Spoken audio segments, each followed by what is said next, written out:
আসসালামু আলাইকুম।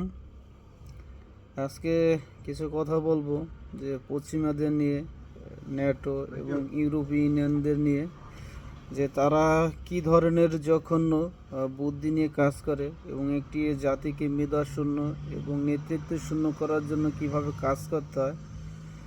তারা সেইগুলো নিয়ে বেশি চিন্তা করে, সেইগুলো নিয়ে বেশি কাজ করে।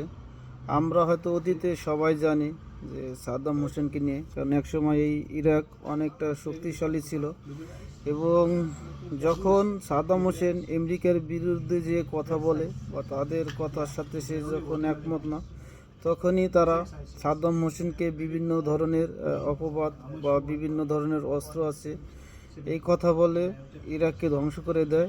সাথে সাদ্দাম হোসেনের কে তাদের দেশের সরকার দিয়ে তাকে মৃত্যুদণ্ড দেয়।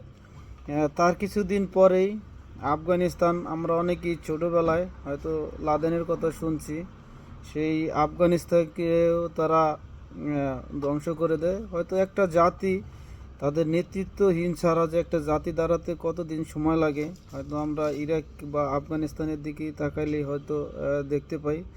তার কিছুদিন পর হয়তো আমরা সবাই জানি যে লিবিয়া একটা উন্নত দেশ ছিল, তাদের দেশের জনগণ কতটা শোকে ছিল।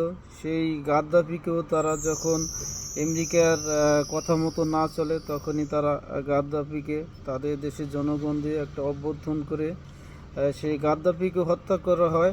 এখন হয়তো তারা ইরানকে হয়তো ধ্বংস করার জন্য হয়তো মাঠে নামছে। আর তারা জানে যে হয়তো যে সমস্ত দেশগুলা এখন হয়তো ভালো আছে, যেমন দুবাই, সৌদি আরব, জর্ডান, মিশর, এই সমস্ত দেশ হয়তো আমেরিকা এবং পশ্চিমাদের কথায় উঠে বসা করার দেখেই হয়তো তাদের আছে কোনো ক্ষতি হচ্ছে না। কিন্তু যখনই তারা আমেরিকার কথার সাথে না চলে, তখনই হয়তো একটা দেশকে ধ্বংস করার জন্য তারা মাঠে নেমে পড়ে। আর একটা দেশকে মেধাশূন্য করার জন্য বা তাদের নেতৃত্ব শূন্য করার জন্য তাদের দেশের জনগণ দিয়ে তারা বিভিন্ন ধরনের সুযোগ সুবিধা বা অর্থের লোভ দেখিয়ে সেই দেশটাকে ধ্বংস করে দেয়। আর বর্তমানে যদি ইরান হয়তো এই যুদ্ধে যদি পরাজয় হয়, তাহলে আমাদের মুসলিম কান্ট্রিগুলোর জন্য হয়তো ভবিষ্যতে অনেক ধরনের বিপদই আছে।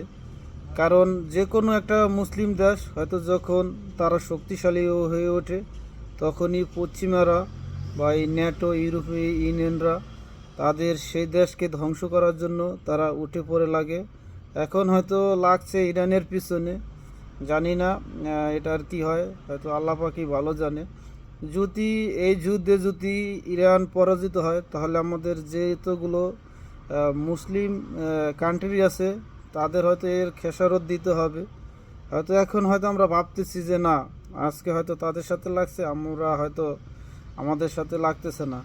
আপনারা একটা দেখেন, এই এই পশ্চিমারা একটা একটা দেশকে তারা কিন্তু ধ্বংস করতেছে, একত্রে তারা কোনো দেশকে অ্যাটাক করে না।